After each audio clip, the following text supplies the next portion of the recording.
कार्तिक मास व्रत कथा।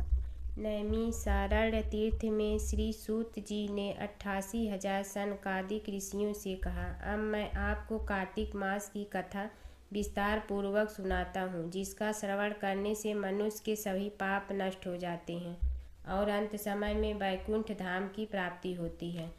सूत जी ने कहा, श्री कृष्ण जी से अनुमति लेकर देवर्षि नारद के चले जाने के पश्चात सत्यभामा प्रसन्न होकर भगवान श्री कृष्ण से बोली, हे प्रभु, मैं धन्य हुई, मेरा जन्म सफल हुआ।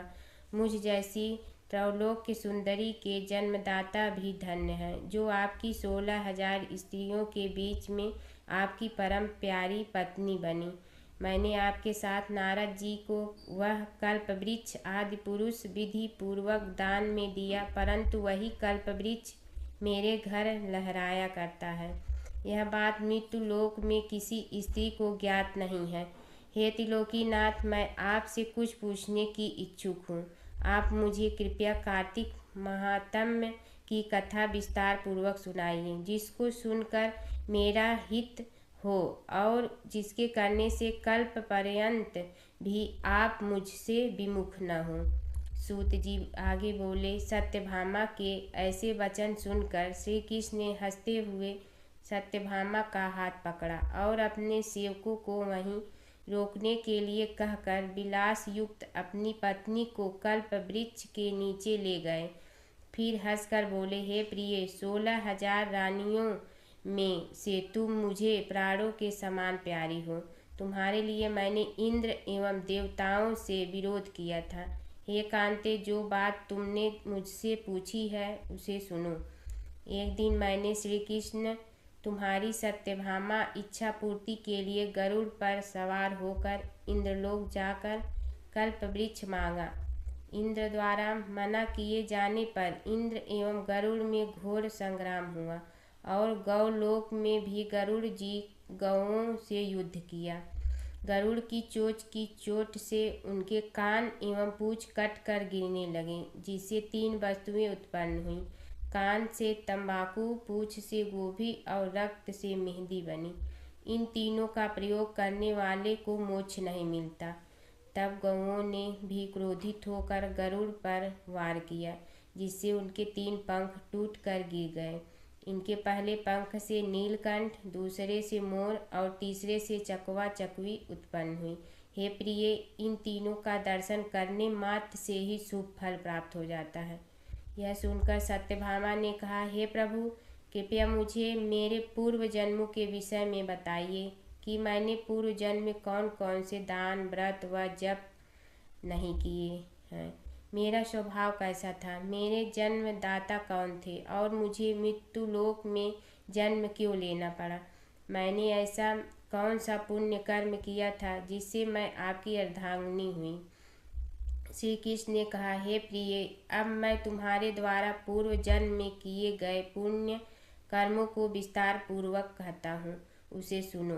पूर्व समय में सतयुग के अंत में मायापुरी में अत्रि गोत्र में वेद वेदांत का ज्ञाता देव शर्मा नामक एक ब्राह्मण निवास करता था। वह प्रतिदिन अतिथियों की सेवा, हवन और सूर्य भगवान का पूजन किया करता था। वह सूर्य के समान तेजस्वी था। वृद्धावस्था में उसे गुणवती नामक कन्या की प्राप्ति हुई। उस पुत्रहीन ब्राह्मण ने अपनी कन्या का विवाह अपने ही चंद्र नामक शिष्य के साथ कर दिया। वह चंद्र को अपने पुत्र के समान मानता था और चंद्र भी उसे अपने पिता की भांति सम्मान देता था। एक दिन वे दोनों कुश व समिधा लेने के लिए जंगल में गए। जब वे हिमालय की तलहटी में भ्रमण कर रहे थे, तब उन्हें एक राक्षस आता हुआ दिखाई दिया। उस राक्षस को देखकर भय के कारण उनके अंग शिथिल हो गए और वे वहां से भागने में भी असमर्थ हो गए। तब उस काल के समान राक्षस ने उन दोनों को मार डाला। चूँकि वे धर्मात्मा थे, इसलिए मेरे पार्षद उन्हें मेरे वैकुंठ धाम में मेरे पास ले आए। उन दोनों द्वारा आजीवन सूर्य भगवान की पूजा किया जाने के कारण मैं दोनों पर अति प्रसन्न हुआ। गणेश जी, शिव जी, सूर्य व देवी, इन सब की पूजा करने वाले मनुष्य को स्वर्ग की प्राप्ति होती है। मैं एक होता हुआ भी काल और कर्मों के भेद से 5 प्रकार का होता हूँ। जैसे एक देवदत्त, पिता, भ्राता आदि नामों से पुकारा जाता है। जब वे दोनों विमान पर आरूढ़ होकर सूर्य के समान तेजस्वी रूपवान चंदन की माला धारण किए हुए मेरे भवन में आए तो वे दिव्य भोगों को भोगने लगे। कार्तिक मास कथा। भगवान श्री कृष्ण आगे बोले, हे प्रिय, जब गुणवती को राक्षस द्वारा अपने पति एवं पिता के मारे जाने का समाचार मिला तो वह विलाप करने लगी। हाँ नाथ, हाँ पिता, मुझको त्याग कर तुम कहाँ चले गए? मैं अकेली स्त्री तुम्हारे बिना अब क्या करूं? अब मेरे भोजन, वस्त्र आदि की व्यवस्था कौन करेगा? घर में प्रेम पूर्वक मेरा पालन पोषण कौन करेगा? मैं कुछ भी नहीं कर सकती। मुझ विधवा की कौन रक्षा करेगा? मैं कहाँ जाऊँ? मेरे पास तो अब कोई ठिकाना भी नहीं रहा। इस प्रकार विलाप करते हुए गुणवती चक्कर खाकर धरती पर गिर पड़ी और बेहोश हो गई।